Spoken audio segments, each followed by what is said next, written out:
വിവാഹ ദിനത്തിൽ പുണ്യകർമ്മത്തിലൂടെ മാതൃകയാവുകയാണ് പൂക്കോട്ടൂർ മുണ്ടിത്തൊടുകയിലെ പുതുമണവാട്ടി മുസൈന യാസ്മി. പൂക്കോട്ടൂർ സ്പർശം പാലിയേറ്റീവ് സെന്ററിന്റെ ജീവകാരുണ്യ പ്രവർത്തനത്തിലേക്കാണ് വിവാഹ ദിനത്തിൽ വധു സംഭാവന നൽകിയത്. വിവാഹ ചെലവിനായി നീക്കിവെച്ച തുകയിൽ നിന്ന് ഒരു വിഹിതമാണ് ഇവർ ഈ പുണ്യപ്രവൃത്തിക്കായി കൈമാറിയത്. പൂക്കോട്ടൂർ മുണ്ടിത്തൊടുക വടക്ക് വീട്ടിൽ മുനീർ ഹസീന ദമ്പതികളുടെ മകളാണ് വധു മുസൈന യാസ്മി. മലപ്പുറം പാണക്കാട് സ്വദേശി മുർഷിദ് മുഹമ്മദാണ് വരൻ. കിടപ്പ് രോഗികളുടെ പരിചരണം, സൗജന്യ മരുന്ന് വിതരണം, ആംബുലൻസ് സർവീസ്, ഭിന്നശേഷി ഡേ കെയർ സെന്റർ, മെഡിക്കൽ ഉപകരണ വിതരണം തുടങ്ങിയ പ്രവർത്തനങ്ങളാണ് സ്പർശം പാലിയേറ്റീവ് സെന്ററിന് കീഴിൽ നടന്നുവരുന്നത്. വാർഡ് മെമ്പർ ഹബീബ വല്യാപ്പു സംഭാവന ഏറ്റുവാങ്ങി.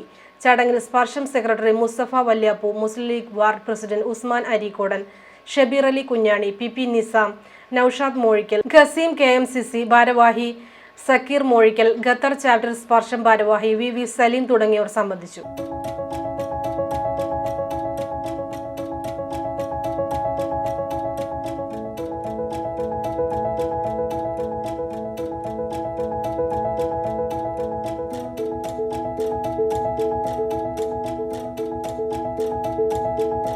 ഇനി വേണ്ടതെല്ലാം വേണ്ടുവോളം വിലക്കുറവിൽ നിങ്ങൾക്കായി മലപ്പുറത്ത് സമ hyper market, Tirur road, Mylapuram, Malappuram.